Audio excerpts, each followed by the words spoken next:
दोस्तों आज हम बात करने वाले हैं सनातन धर्म में मंत्रों का विशेष महत्व क्यों है।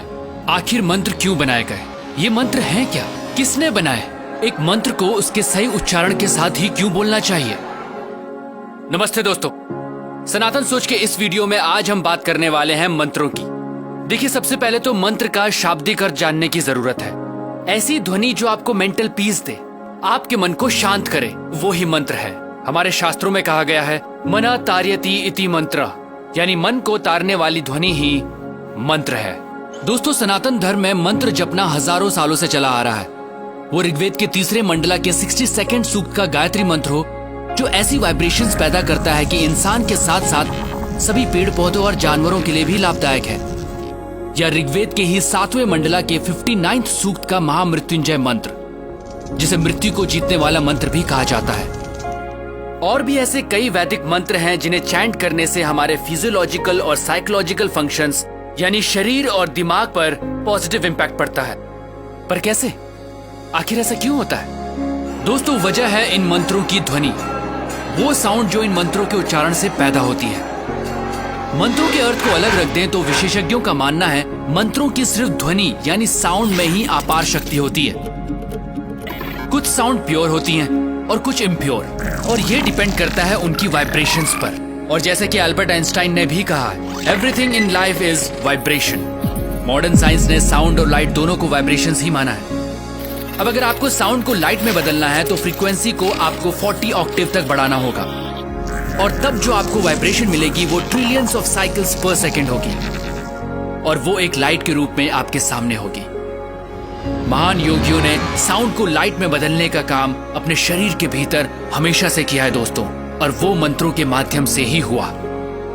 दोस्तों, इस वीडियो के माध्यम से हम आपको ये नहीं बताना चाह रहे कि कौन सा मंत्र आप पर क्या प्रभाव डालता है, बल्कि हम मंत्रों की अद्भुत शक्ति के बारे में आपको बताना चाहते हैं। और इसे सिर्फ रिलीजियस चश्मों से नहीं, साइंटिफिक अप्रोच से देखना पड़ेगा।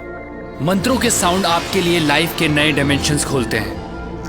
ये ऐसी साइंस है जिसमें आप साउंड की मदद से अपने आसपास और अपने अंदर एक खास एटमॉस्फेयर बनाते हैं, जिससे आपका माइंड एक्टिवेट होता है। लगातार मंत्रों की चैंटिंग से न सिर्फ फोकस बेटर होता है, बल्कि मेमोरी और अटेंशन भी बढ़ता है, क्योंकि मंत्र आपके ब्रेन सेल्स एक्टिवेट करने में हेल्पफुल साबित होते हैं। अगर मंत्रों को सही उच्चारण, सही फ्रीक्वेंसी के साथ बोला जाता है तो न सिर्फ ब्रेन को प्रॉपर ऑक्सीजन पहुंचती है, बल्कि ब्लड प्रेशर भी कंट्रोल में आ सकता है। और यह भी साबित हुआ है कि खास मंत्रों को चैंट करने से ब्रेन का लेफ्ट और राइट हेमिस्फेयर सिंक्रोनाइज होता है। आम की बात करें तो इसे ओरिजिनल साउंड ऑफ क्रिएशन भी कहा जाता है। ऐसा माना जाता है कि हजारों साल पहले जब ध्यान लगाने वाले तपस्वियों और ऋषियों ने गहरी ध्यान की प्रक्रिया के दौरान जो साउंड सुनी थी वो आम की ही थी। और फिर आम तो सनातन धर्म का प्रतीक ही बन गया, क्योंकि सनातन धर्म में इंसान हमेशा से तपस्या और ध्यान लगाकर स्वयं की उत्पत्ति और अंत की खोज में अपना जीवन जीता आया है। दोस्तों, आपने कई योगियों और तपस्वियों को सिर्फ हमिंग पे मेडिटेशन करते देखा होगा, वही हमिंग साउंड जो आम बोलते समय सबसे आखिर में निकलती है। दोस्तों, साइंटिफिक रिसर्च में यह भी साबित हुआ है कि सिर्फ हमिंग से, जी हाँ, सिर्फ हमिंग से आपकी बॉडी में नाइट्रिक ऑक्साइड का प्रोडक्शन बढ़ जाता है।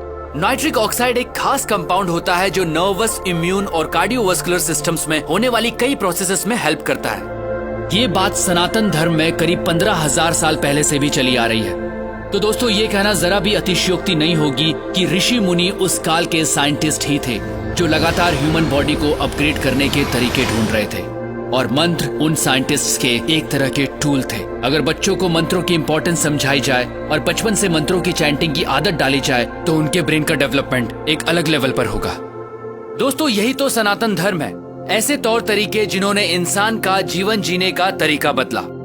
सनातन सोच के माध्यम से हम आपको वही मशाल थमाना चाहते हैं जिसे हजारों साल पहले हमारे पूर्वजों ने प्रज्वलित किया था। क्योंकि दोस्तों, हमें लगता है वर्तमान में सनातन सोच की आवश्यकता है, क्योंकि यही हमारा भूत है और यही भविष्य।